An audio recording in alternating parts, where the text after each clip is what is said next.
ग्वालियर आबकारी महकमे द्वारा आबकारी विभाग के गोदाम में स्टोर करके रखी गई एक्सपायरी डेट की करीबन 1 करोड़ रुपए की शराब को आज विनिष्टीकरण किया गया।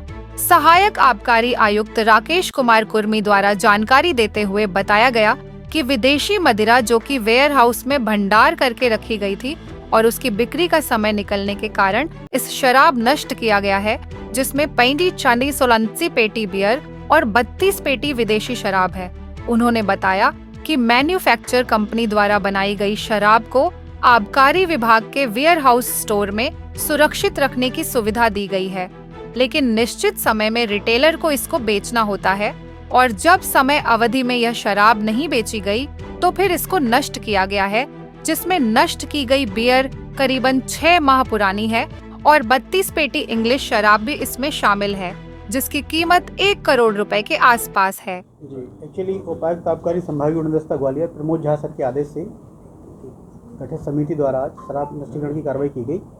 ये विदेशी मदिरा भंडागार गोदाम पर हमारे जो संग्रहित ऐसी मदिरा जो प्रदायोग्य नहीं थी या जिसका टाइम बार हो गई थी, जैसे बियर जिसका समय निकल गया था, इस तरह की शराब को आज नष्टीकरण किया गया है। लगभग 5380 पेटी बियर और लगभग 32 पेटी IMFL विदेशी शराब जो है ये नष्टीकरण की गई है, जो कि प्रदायोग्य नहीं थी। एक्चुअली होता क्या है कि जो मैन्युफैक्चरिंग कंपनी है इनको हमारे यहाँ पे IMFL जो विदेश हमारे यहाँ पे जो फॉरेन लिकर वेयर हाउस है उस पर इनको शराब स्टोर करने की सुविधा मिलती है, जहाँ से उन्हें रिटेलर्स को बेचना होता है। संभाग के जो रिटेलर्स हैं उनको बेचना होता है।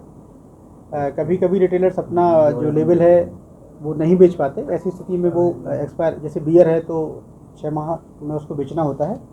जब वो 6 माह में नहीं बेच पाते तो इस तरह की बियर को विभाग चिन्हित करके और रख लेता है अपने पास, और फिर इसके बाद आबकारी आयुक्त महोदय से अनुमति लेकर के उसकी नष्टीकरण की कार्रवाई संपादित करता है। आज इसी तरह की जो बियर है वो करीब 6 माह पुरानी जो बियर है 5380 पेटी वो और 32 पेटी IMFL इसको नष्टीकरण किया गया है। सर कितनी इसकी कीमत होगी? इसकी कीमत अनुमानित लगभग 1 करोड़ के आसपास होगी।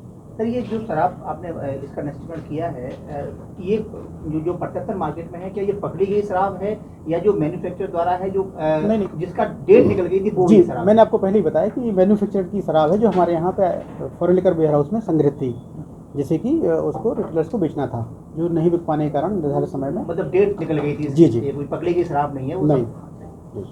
सर ये लेकिन आवंटन वाली शराब थी, तो ये आवंटन क्यों नहीं हो पाई, क्या कारण रहा है? एक्चुअली ये बेचना रिटेलर्स का काम है। शराब जो मैन्युफैक्चरर्स का काम है। मैन्युफैक्चर जो शराब मैन्युफैक्चर करता है उसको रिटेलर्स को बेचना भी उसी का ही काम है। विभाग केवल उसको एक प्लेटफॉर्म उपलब्ध कराता है और उसे अपने प्रयासों से शराब बेचनी होती है। जब नहीं बिक पाती है तो नष्टीकरण। शराब का भी सर ठेका वो होता है, टारगेट होता है, इतनी बेचनी है आपको? नहीं, एक्चुअली शराब कितनी शराब बेचनी है ये तो एक्चुअली ठेकों के निष्पादन पर डिपेंड करता है। मान लीजिए जैसे हमारा संभाग 1800 करोड़ का है तो 1800 करोड़ की लिकर जो है इस साल उसको रिटेलर्स को सप्लाई की जाएगी। तो जितना संभाग, जैसे संभाग टारगेट भी होता होगा? नहीं, टारगेट नहीं होता एक्चुअली। हाँ, टारगेट भी होता है कि टारगेट इस सेंस में होता है कि जितना उसका रेवेन्यू है, जितना हमारा निष्पादन होता है। जैसे मैंने बताया आपको संभाग 1800 करोड़ लगभग का हमारा संभाग है, तो उतने की शराब रिटेलर्स खरीदते हैं, उतनी शराब बिकती है।